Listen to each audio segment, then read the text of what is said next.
chapter 10, we have this scene where Daniel is standing by the great river Hiddekel, which is the Tigris in verse 4. And accompanying him is a great number of men who are quite possibly his entourage, because we know that Daniel was, for all intents and purposes, the ruler of this vast empire after the king himself. And in verse 7, we find Daniel and his company there by the river, and suddenly a great quake fell upon the company. And everyone except Daniel fled because they were utterly scared. And Daniel was left trembling, as we find in verse 11. And as this story unfolds, we find in subsequent verses that Daniel is about to have a prayer answered in a way that gives us a great deal of insight into how the angels work amongst the nations. But before we investigate this, let's just turn back with me to chapter 9, because in chapter 9 we get a bit of context. In Daniel chapter 9 and at verse 24, we find that Gabriel gives Daniel what many of us would know of as the 70 weeks prophecy. And he says, 70 weeks are determined upon thy people and upon thy holy city, to finish the transgression and to make an end of sins, to make reconciliation for iniquity and to bring in everlasting righteousness, to seal up the vision and prophecy and to anoint the most holy. And so Daniel was given this timeline by Gabriel the angel, but it perplexed him. And he realised that even though some of the Jews would return to Jerusalem, it would merely be a limited restoration. He could see the full glory promised to Israel, that he could see that they had to await the coming of the Messiah many years later. And so Daniel realised, as we find in verse 1 of chapter 10, that the time appointed was very long, and it hurt him badly. He grieved. Verse 2 says that he was in mourning for 3 full weeks as he struggled to understand what would be the end of it all. And this is where the angel Gabriel steps into the scene in chapter 10. And if you turn with me to chapter 10, verse 8, we enter the scene where Daniel is laying there face down on the ground, prostrated before this great vision and utterly fearful. And when I saw this, it says, when I saw this great vision, no strength remained in me, for my vigour was turned to frailty in me, and I retained no strength. And the first thing that happens in this reenactment of the resurrection from verse 9 is that Daniel hears a voice. And in verse 10, Gabriel places Daniel on his hands and knees, still facing the ground, and then is asked to stand. And eventually the first words that Daniel hears from the voice of Gabriel are, "O Daniel, a man greatly beloved."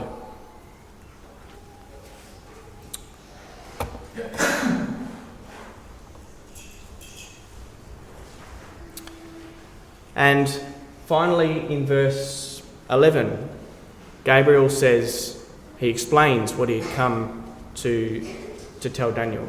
That he explains that Daniel had been, to explain what Daniel had been agonising over for the last 3 weeks. And here it is in verse 13, where we catch a glimpse into how the angels work. And in verse 13 it says, "But the prince of the kingdom of Persia withstood me 21 days. But lo, Michael, one of the chief princes, came to help me, and I remained there with the kings of Persia." And we find that this angel was in Persia, dealing with the problem locally. We find that the angel was working in the presence of the king. We find that the angel needed help from other angels, and in this particular case from Michael the archangel. And we also find that this angel was not able to force the king of Persia to do his will. And so if you think about that and apply it to the world today, take for example the Australian government, not that Australia is a world power, but I think that we would find that the Elohim probably work comprehensively across the earth regardless of how big the nation is. And short of being 100% sure, which we can't be of course because it hasn't been revealed to us, I think that it's very likely that there would be a number of angels working in some form or capacity with the Australian government. So people like Tony Abbott, Julia Bishop, Christopher Pyne. And it's interesting because when we look at our role as saints in the millennial period, we find in Revelation that one of the roles given to the saints will be to judge the nations and act as kings. And so the angels will give up this role to the saints for the millennial period. Now, when the mid-heaven proclamation happens and Christ sends a message to all nations and people demanding that they submit to him, some nations will choose to submit and others won't. And it will be our role to either bring judgment upon those nations or peace. And so if Australia chooses to submit, if it hasn't already, then those saints who have been assigned to Australia will take over the administration of the nation from those who currently administer it, and in our current case, from Mr. Abbott's government or whoever is in government by that stage. And if we look through Revelation, we find that later on, we will be the ones performing the work that the angels are doing now. And so, coming back to Daniel chapter 10, I want to just pick out 4 distinct observations of how the angels work based on verse 13. And so, just simply put, the first one is that the angels work locally on the earth, or locally in the vicinity of what they're doing. You can see the king who's working in this case with the king of Persia. And they work in the presence of those who they are working with. They need help from other angels, as we saw with Michael the Archangel, who came to help Gabriel.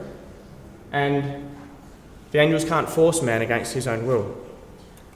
And so we're not going to go into too much detail into this tonight.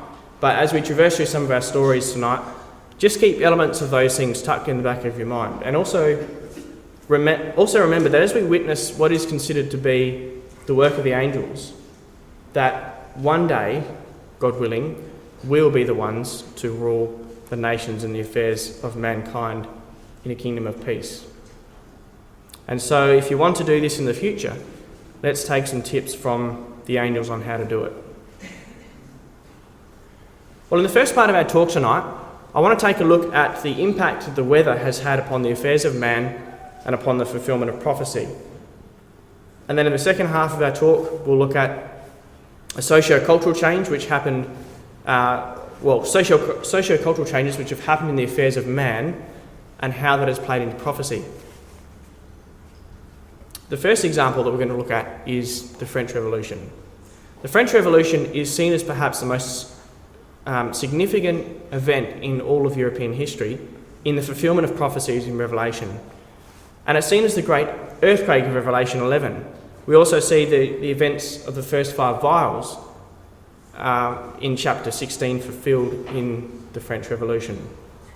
And it's the 6th vial in our time period where we see the spirit of the frogs, or the 3 revolutionary influences which spread around the earth to ultimately bring the nations to Armageddon. And so in our day and age, we can see both communism and democracy as models of government which are based upon the tenets of liberty, equality, fraternity, the spirit of the frogs. But if we cast our minds back to the French Revolution, then we have to ask the question, what actually brought about the French Revolution? And I've just got a writing here by an English historian called H.A.L. Fisher, who wrote the following. And he's talking about the lead up to the French Revolution. And he says, the food supply of the people was insecure. Despite all the agricultural wealth of France and the brilliant luxury of her upper class, sections of the population were from time to time exposed to the horrors of starvation. And what they, the peasants, wanted was bread. Partly owing to internal customs duties, they were not always able to secure it. The consequences were grave. Chronic bread riots, and in the large towns and in many country regions, a mass of embittered destitution. And so you can see why there was a blood-stained uprising against the upper class. The upper class lived in exotic luxury, and by the end of the revolution, they were guillotined. But we can take this a step back further, and we can ask the question, why was France in that position? How had there become such an enormous disparity between the rich and the poor? And this is where we begin to see the angels at work.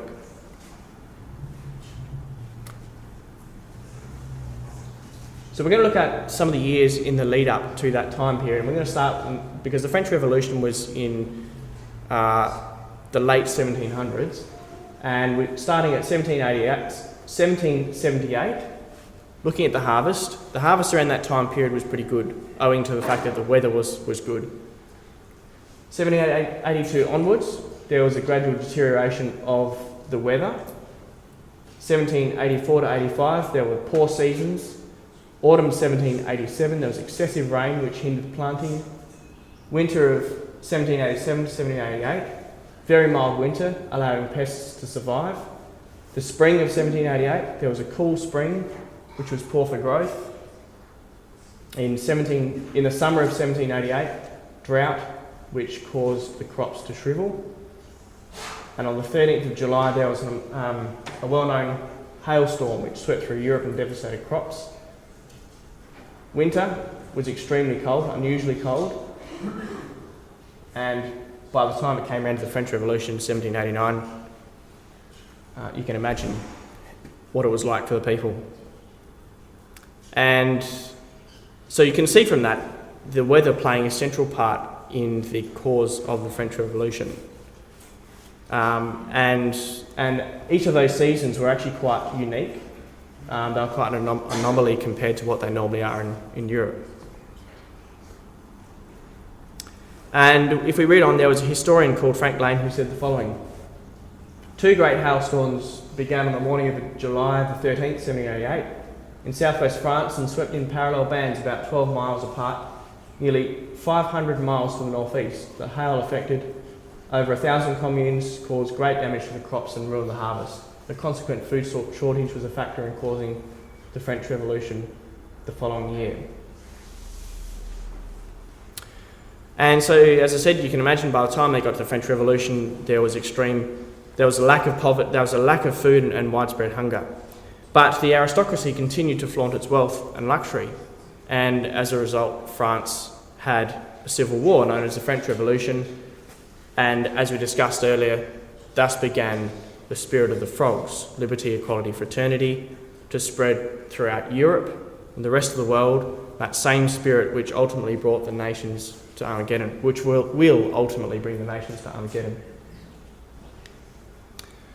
Well, I'm just going to move on to a second example now. We're going to move on to the Second World War, which was one of the greatest tragedies to hit mankind in modern history.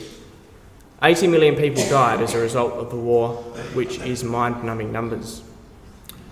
Many of the Jews suffered in places like Auschwitz. The photo here is the entrance to Auschwitz during the time of the Second World War, and the banner over the road reads, "Work makes you free," the title that hung over concentration camps across Europe. And it was through these concentration camps that the Jews in Europe suffered an unfathomable persecution. And later in the war, and as a result of this, the State of Israel was created. And so you can see the work of the angels in bringing about this war to extract the Jews and bring them back to the land of Israel, as prophesied in Ezekiel 36.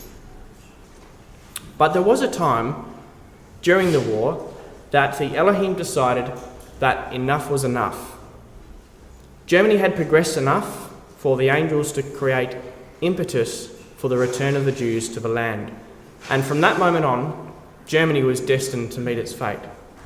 And perhaps that defining moment, that turning point in World War II, happened on the beaches of Normandy in the summer of 1944 on what is known as D-Day. And here is a photo of a rough layout of the invasion of D-Day. And so you've got Britain up the top, and you've got the coast of Normandy, which is France today, and in the middle you've got the English Channel. And the Allied forces were made up of British and US troops, and they were moving into Europe from this direction, hoping to take the German forces. Now, prior to 1944, which was D-Day, which is when D-Day happened, in fact, way back to 1941, the Germans had been building an enormous military Atlantic wall across the coast of France, which consisted of massive fortifications, including all kinds of obstacles and barbed wire. And so by the time 1944 came around, the Allies who were planning to invade Germany and France had a massive task ahead of them.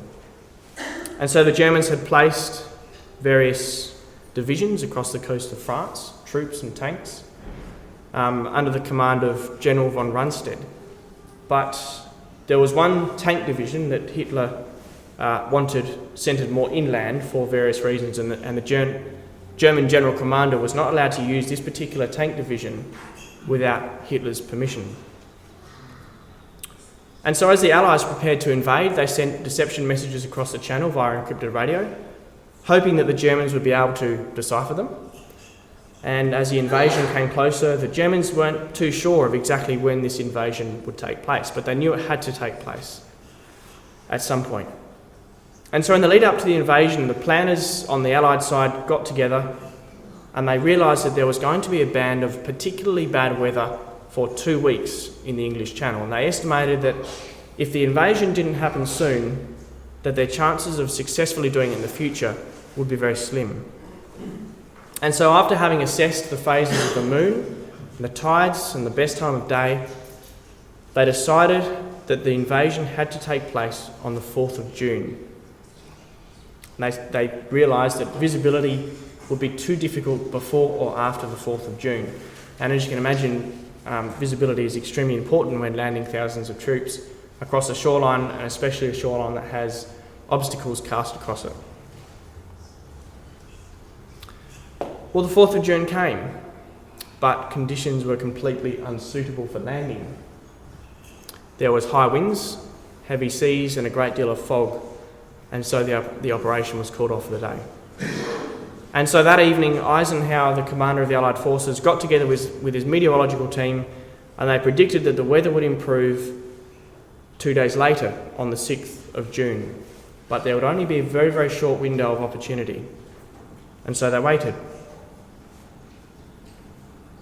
The morning of the 6th of June came, and it just happened that there was minimal fog and visibility was quite high. And so they got together in the morning, they made the decision to leave, and so the troops successfully crossed the channel and began to wade ashore at various beaches across Normandy. So what happened when they came ashore? Well, the Germans had assumed, based on their weather forecasts, that the channel would be uncrossable for about 2 weeks. And so they assumed, therefore, that it would be a great time to go on holidays. And thus began a series of blunders that were all caused by this one miscalculation on behalf of the Germans.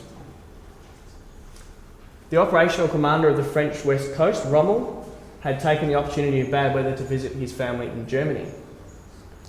Rommel's immediate subordinate, commander of Normandy and Brittany, Friedrich, was about 100 miles away taking part in a war games exercise.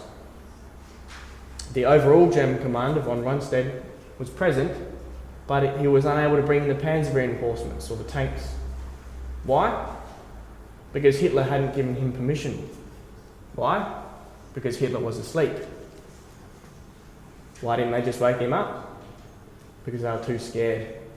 Who would? Who would want to tell Hitler that there was a massive invasion coming across the coast?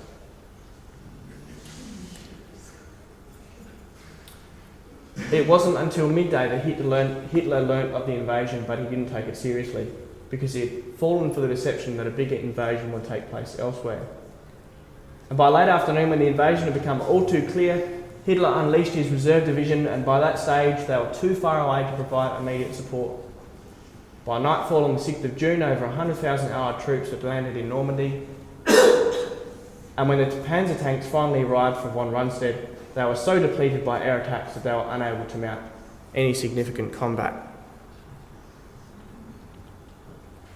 And so the Elohim had decided that it was time up for Germany. And in the space of 24 hours, the fog had disappeared and allowed the Allied troops to cross the channel unawares to the Germans. And here's another photo that was taken on the morning of the 6th of June, and this is Ohama Beach.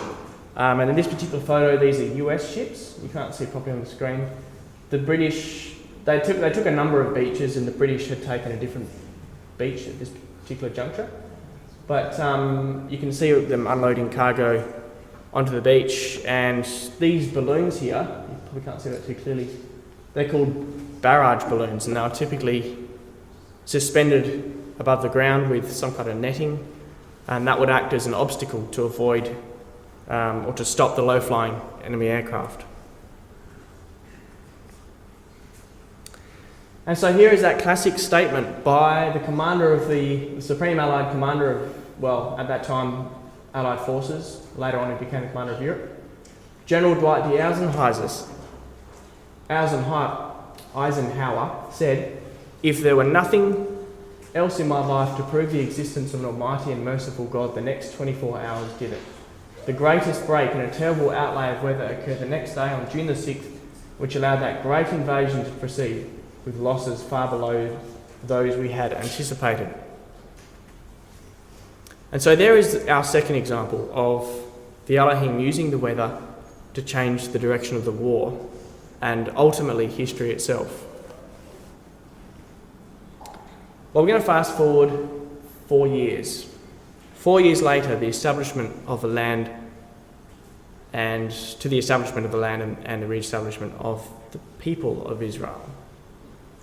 And it was in the spring of 1948 that British forces were leaving Palestine.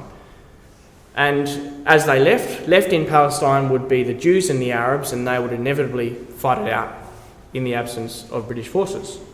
Well, a crucial part of the war that ensued between the Jews and the Arabs was the besieging of Jerusalem. And on May the 7th, 1948, Arab forces besieged the Jewish quarter of Jerusalem and cut off its water supply.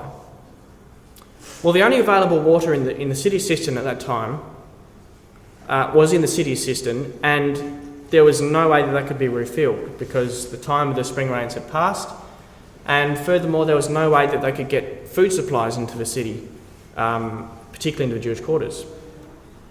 A month earlier, it had been possible for the inhabitants of Jerusalem to gather a nutritious spinach-like weed called Gabesia, which grew following the spring rains. Sorry, bad picture down there. But by the time the siege came around, it wasn't possible to gather this particular weed because the month of May is typically so dry. However, what is described as a wholly unreasonable 3 days of rain occurred, topping up the city cisterns and causing more Gabesia to grow. And so the defenders of the city were able to continue defending until convoys broke through on June the 9th to bring relief to the Jewish quarters. And according to an authority on the geography of Israel called Dennis Bailey, it is unheard of to have ever had rain in Jerusalem during May. And so this was an extreme anomaly, and it happened to occur at precisely the right moment during the Jerusalem siege. Coincidence? I don't think so. And so we've just taken a brief look at 3 examples where weather has changed the course of history and in some ways assisted the fulfillment of prophecy. And if you get a chance, I'd highly recommend the book Stormy Wind Fulfilling His Word, which is where I got some of that content from. It covers off on this in a little bit of detail, but there's actually a whole lot more in there.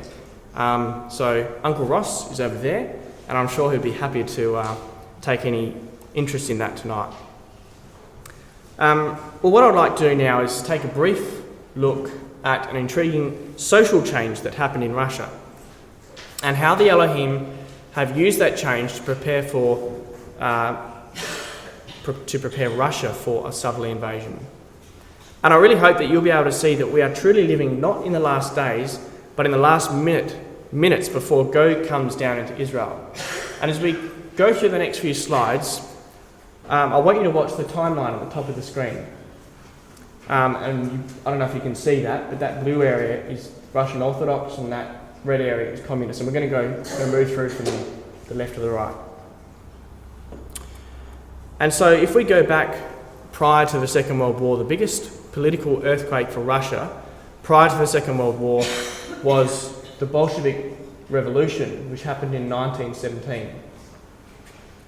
And what the Bolshevik Revolution did was overthrow the Tsars, which had existed, and create in 1922 communist Russia called the Soviet Union.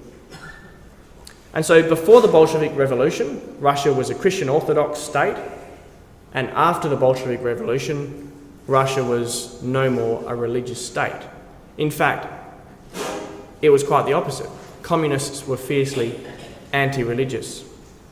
And just to give you an idea of how anti-religious the communist empire was, during the Stalin era, the main target of communist and anti-religious campaigns during the 1920s and 30s was the Russian Orthodox Church, which had the largest congregation. And during this period of time, nearly all of the church clergy and many of its believers were shot or sent to labour camps. Theological schools were closed, church publications were prohibited. And so this communist empire was completely anti-Christian as a matter of government policy, to the extent that over 100,000 church clerics were executed and many more were imprisoned. Well, 16 years after communism started, World War II broke out. We know that Russia sided with the West to conquer Germany in 1945, and here is that iconic photo of Soviet troops hoisting the red hammer and sickle above the Reichstag in Berlin, which was the parliament, after capturing Berlin and defeating Germany in the Second World War, in an act that symbolised the subjugation of Eastern and Central Europe. And you can see in the background the buildings which surround the Reichstag. You can see just how badly Berlin had been gutted and devastated as Allied forces had, and the Soviets together, had crushed the German capital. It's an incredible photo. And we saw that, unfortunately it's not very clear either, but it says World War II in 1945. We saw that as a result of this war, the State of Israel had been created 3 years after the war, and it was at this point that the Elohim had chosen to end the Nazi reign of terror. And we can see that before the war, the Soviet Empire had this territory. So that's actually a map of Europe, which extends down there. And that's Russia, the space that Russia had occupied before the Second World War in 1938. And Ukraine actually extends out across here.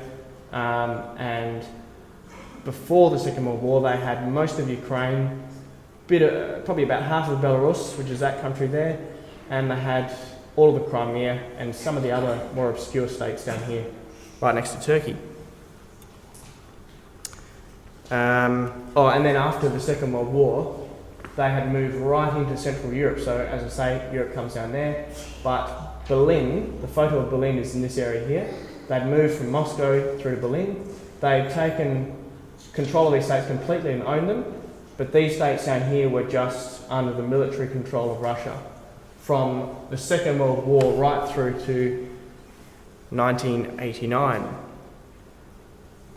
What happened in 1989? Well, that was the collapse of the Soviet Union. 44 years after World War II, Soviet Union collapsed, communism came to an end. And if we look at the map, we can see that Russia lost its military control of Eastern and Central Europe, and it receded into the shadows while it tried to deal with its internal problems.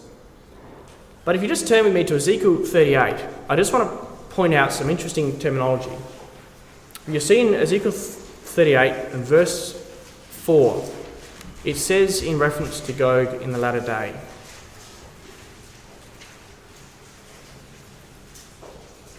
I will turn thee back, in verse 4, put hooks in thy jaws, bring thee forth, all of thine army, horsemen, all of them clothed with all sorts of armour, even a great company with bucklers and shields, and all of them handling swords. And there's a little phrase here that could be referring to the dissolution of the Soviet Empire, and that is, I will turn thee back. And it's almost like God is saying, I'll take you out of Europe, and then at the right moment, I'll put hooks in your jaws and bring you forth. Well, coming back to 1989, after communism died, religion was once again allowed into Europe.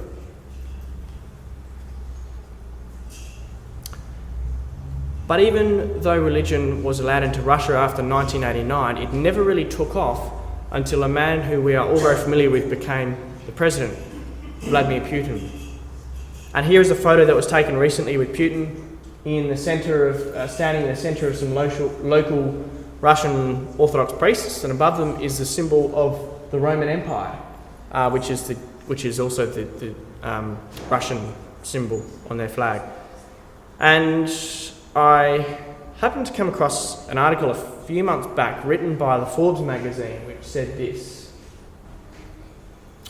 when Putin came to power, he shrewdly noted the Russian Orthodox Church's useful role in boosting nationalism and the fact that it shared his view of Russia's role in the world, and he began to work towards strengthening the Church's role in Russian society. Early in his presidency, the Russian Duma passed a law returning all church property seized during the Soviet era, and this act alone made the Russian Orthodox Church one of the largest landholders in Russia. Putin ordered state-owned energy firms to contribute billions to the rebuilding of thousands of churches destroyed under the Soviets. And around 25,000 Russian Orthodox churches have been built or rebuilt since the early 1990s. And so we can see here that Putin has been central to the rise of the Russian Orthodox Church in Russia since the fall of communism. Why? Well, this article suggests it's because he knew that the Russian Orthodox Church would boost nationalism in Russia. And so over that period, from 1917 to Putin's era, we've seen Russia move from a Russian Orthodox state to a communist state, and then back to Russian Orthodox. And you go, what's the point? Orthodoxy to communism in 1917, and then back to orthodoxy again under Putin. Who cares? Well, this is where it gets interesting, because we know from Daniel chapter 11 that at some point Russia will take control of Constantinople, which today is known as Istanbul, as a part of Turkey. At some point, Russia will take control of Constantinople. Why? Because Constantinople is where the Russian Orthodox Church began. And here's an article from the National Geographic, December 1983. Since claiming the Byzantine birthright, Russia has looked possessively and obsessively south. In the 1770s, she was wrested from the Turks in that ancient Byzantine frontier land, the Crimea. Ironically, Russia came within a hairbreadth of gaining Constantinople in the Straits in World War I. The Allies promised them to her upon Turkey's defeat. And then what happened? Her revolution, the Bolshevik Revolution, knocked Russia out of the water, scuttling that prospect. And so we can see here in this article written by the National Geographic that Russia had taken Crimea in the late 1700s, but as Russia was planning to move from Crimea into Constantinople, she was stopped. Why was Russia stopped from taking Constantinople? As we saw, it was because of the Bolshevik Revolution in 1917.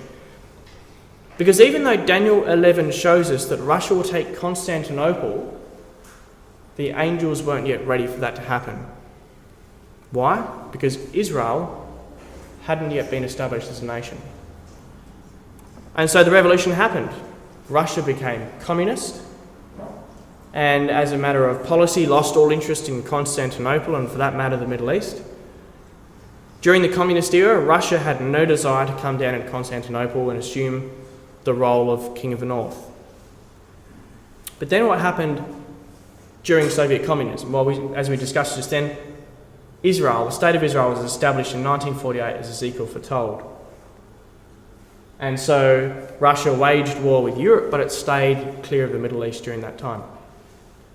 And then in 1989, Russian communism ended, and under Putin, as we saw, the Russian Orthodox Church 10 years later was restored to its former glory.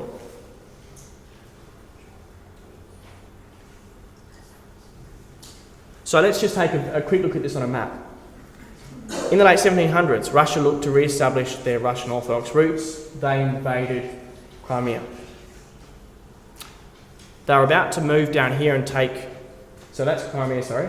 That's Turkey. Modern-day Turkey. Constantinople's there.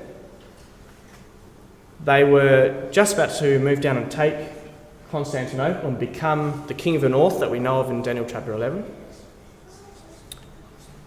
And then the revolution happened. It stopped them from doing that. During that period of time of communism, the state of Israel was created, and then Soviet Russia and its communist structure collapsed. Once again, Russia was a religious state, and Putin revived the old Russian Orthodox Church. And then what happened last year? Russia annexed Crimea. She did exactly what she'd done in the 1700s on the way down to Constantinople. And BBC reported that the annexation of Crimea was the smoothest invasion of modern times. It was over before the outside world realised that it had even started. And does that remind you of something? Ezekiel, Daniel both say that the invasion will be like a storm, it'll be like a whirlwind, unprecedented from anything that the world has ever seen. And so Putin is practicing. Do you know what Putin said to the world after he annexed Crimea? When the West questioned him, he said, "I don't know what you're talking about." Putin lied about the invasion of Georgia in 2008. He lied about the invasion of Crimea last year. So do you think that when Russia comes down to fulfill Ezekiel 38, that Putin is going to hold a press conference? I don't think so. Putin is practicing, and he is practicing for something big. How do we know that? Well, after Putin denied the invasion to the West, he finally came around, and a few days later he issued a statement to the West, and this is what it said, and it hit headlines immediately. He said, "In the hearts and the minds of people, Crimea has always been and remains an inseparable part of Russia," said Putin, choking down tears, who added that the ethnic Russians had found themselves isolated from the motherland when the Soviet Union collapsed, both in Crimea and elsewhere. Note the elsewhere. Where else is Putin talking about? What else did Russia want in the 1700s when it took Crimea? Constantinople, the capital city of the King of the North. And when we look into this a bit further, we find that Constantinople is actually considered to be inseparable from Russia in Russian culture and by the Russian Orthodox Church. And you say, well, just how ingrained in Russian minds is this desire to have Constantinople? Well, just remember that under 90% of Russians call themselves Russian Orthodox. It's a pretty foreign concept for us Australians who live in a secular society. And that means that most of Russia is united on this desire to take back Constantinople. It's already a part of Russian culture and nationalism, even though it's not actually a part of Russia. And I just wanted to read an extract from a Russian poem that was written in the 19th century by a notable Russian poet, because in this poem we see how Constantinople was and is ingrained in Russian culture. And the poem starts off by saying, "Moscow and Petersgrad, the city of Constantine, these are the capitals of the Russian kingdom." And it's interesting to see, and I've skipped out a whole lot in the middle, but see how the poem ends. "That's the Russian kingdom, let it be forever, just as the Spirit foretold and Daniel prophesied." Incredible stuff. So this poet seems to touch on an area of the Bible where it talks about Russia to try and help stoke that sense of nationalism. And I'm not sure why you would pick a chapter that talks about your own destruction, but perhaps I don't read it that way. And so I hope that you've been able to see that the social change of communism in Russia temporarily stopped Russia from taking Constantinople and becoming the King of the North, while the angels focused on the return of Israel to the land. Once Israel were in the land, communism in Russia died, Putin was back on the scene, revived the Russian Orthodox Church, once again reviving that desire for them to take Constantinople and become the King of the North. And then, of course, last year they invaded Crimea on the way down. Well, what we're going to do now is just continue the story of Russia since the time of Putin. And we're going to end tonight with a couple of updates which refer back to that prophecy in Daniel that we've been watching unfold over the last 2 weeks. And so if we're still in Ezekiel 38, Reading from Ezekiel 38 and at the beginning of verse 4. We saw that it says, I will put hooks in thy jaws and bring thee forth. And we saw that Russia was turned back during the collapse of the Soviet Empire. But it has been in the last 2 weeks, and that the next few phrases have really started to come to pass.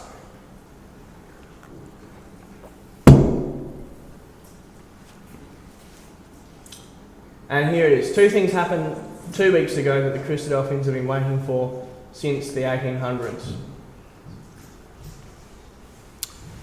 The first one. For the first time ever, Putin has moved military forces into Syria and is actively participating in war alongside Syria against ISIS. Up till now, Russia has really only been the regional power by proxy. It would supply the Arab states with weapons and it would act as kind of a diplomatic power broker. And it also had some military bases in the region, but it was never actively participating in warfare. And at this point, it's unclear how much force Russia is deploying to Syria, and the West is scrambling to try and figure it out. The Foreign Policy magazine described it as a dramatic Russian military build-up in western Syria. And over the past week, naval ships and many Antonov cargo planes have been seen unloading cargo in Syria.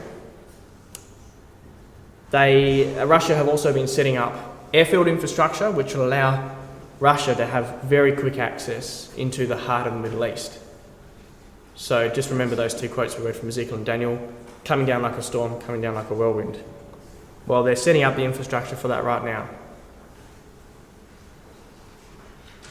And so let's take a look at the map of the Middle East. 2 weeks ago, Putin confirmed that the Russian military were building up their presence in Syria.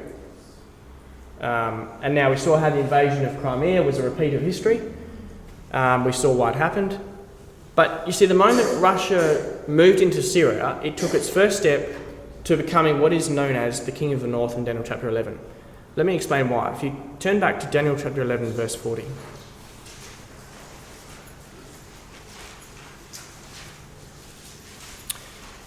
You see, the King of the North in Daniel chapter 11 was the king which ruled over that which was known in the beginning of Daniel chapter 11 as the Seleucid Empire, which is that area of green just up here that extends from Turkey down to Israel, and it actually goes quite a bit further back. So it extended right back to Afghanistan and modern-day Pakistan. And it was a massive empire. It included Syria and Iran. And up till now, Russia hasn't actually significantly occupied any of that region or waged war there. They have had some small military bases, but they haven't been involved in conflict. Now that's highly significant from the perspective of Daniel 11. If we just look at verse 40, it says, at the time of the end, the King of the North shall come against him like a whirlwind with chariots and horsemen, with many ships, and he shall enter the countries, overwhelm them, and pass through. We saw earlier that the Elohim have held Russia at bay for almost 100 years through communism. Well, communism has gone. Putin has arrived. And as of 2 weeks ago, Russia is now waging war in the Middle East. Not a big war at this point, but they might find that it will get bigger than what they expect. Oops. And so here's an article that the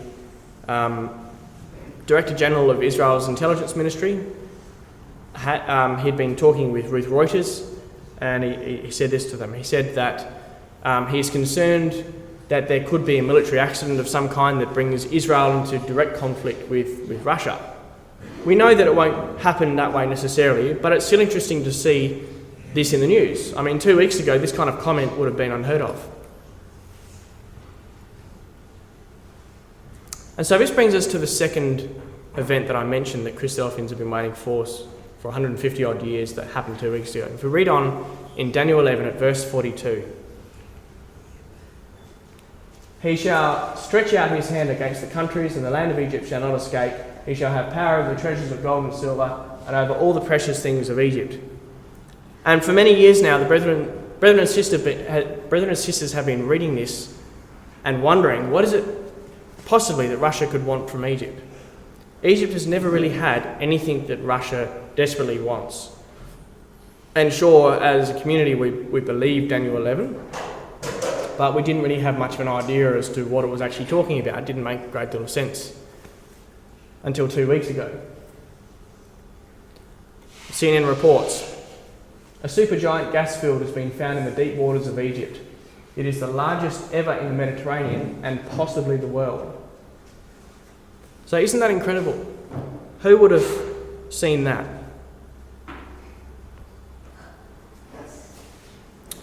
And so just to recap on those two things. The first one, Putin puts active troops on Seleucid soil and begins to establish himself as the biblical king of the north. And the second thing is, in the same week, Egypt suddenly discovers a whole lot of gas. And both of those things are referred to in Daniel chapter 11. And so it doesn't get much clearer than this. Our God said to go through Ezekiel, I will bring thee forth, and this is exactly what is beginning to happen. And I look at my parents when they were my age, and during their time, Russia was communist. Crimea hadn't been taken, and Syria wasn't even on Russia's bucket list. And so here we are today, so much closer to Daniel 11 than anyone would have conceived.